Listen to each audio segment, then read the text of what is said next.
Namaste. Welcome to Buddha's teaching. Many people have plenty to eat. We have plenty of food. We are not starving. Most of the people have abundance of food. And they know that the body needs the food, and they know how to feed the body.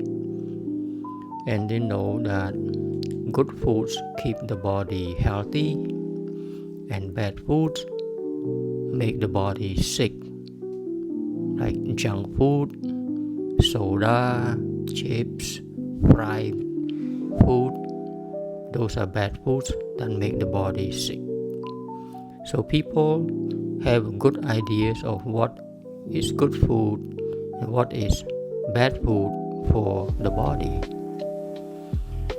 Unfortunately, for most of the people do not know how to have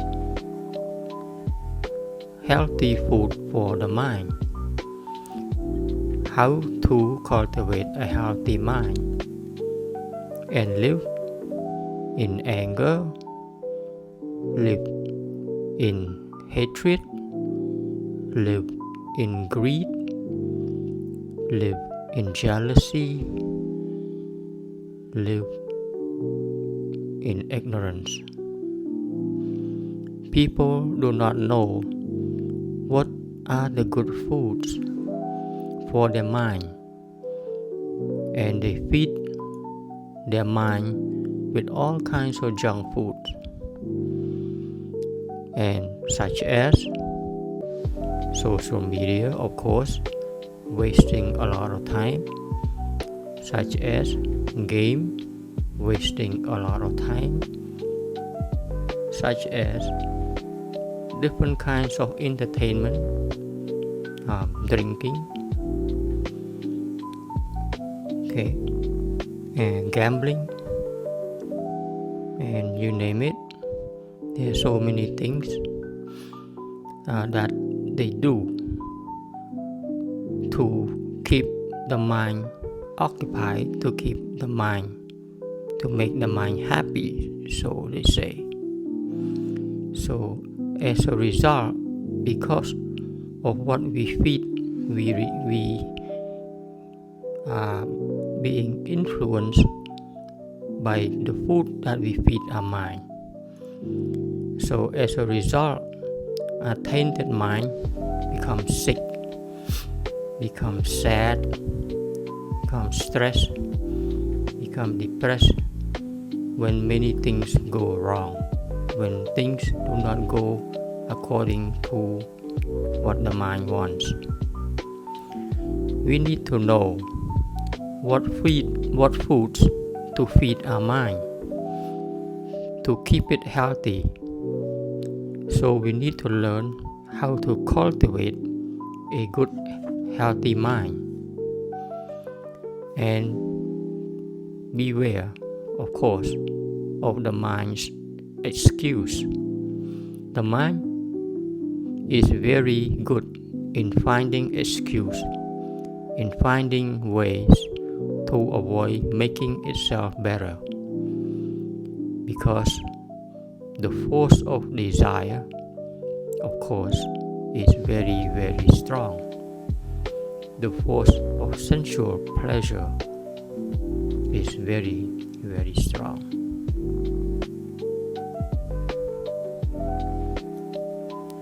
How to deal with bad people? The Buddha pointed out that no one is perfect. So don't just look at others' fault. They also have their good side that we are not aware of. He gave example during his time that when monks go to retrieve clothing materials from dead corpse for use, monks should take only parts that is not tainted with blood or things like that, part that's not dirty, part that are still clean and usable, and monks can retrieve that part and use it as their robes.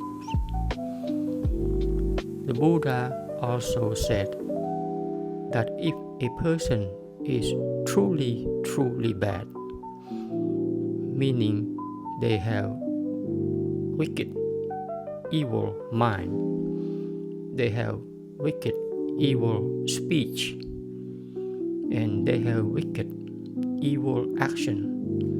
So in other words, it's totally, completely bad all around.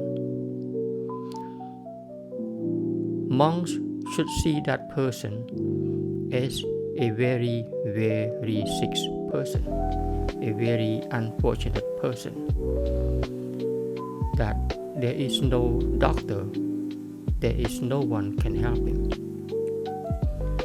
The person, that particular person, can be very rich or can be very poor, can be very popular, can be very powerful, but he or she is in complete ignorance.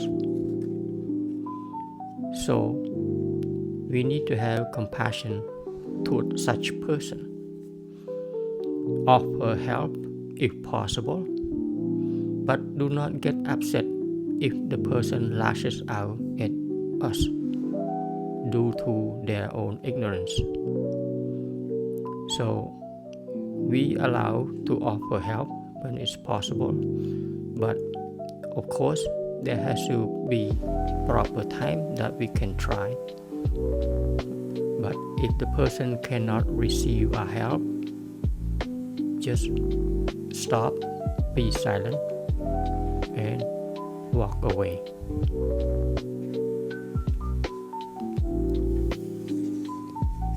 Our mind likes to cling to things. Our mind has arms like octopus. It has arms that are always trying to grab onto things, cling onto things. If you're not aware of this clinging tendency of the mind, it usually clings to unwholesome things, ideas, memories, opinions, and it creates unwholesome feelings within. Instead, if we know how to direct our mind to wholesome thoughts, it leads us to a calmer mind, more happy, having good feelings within.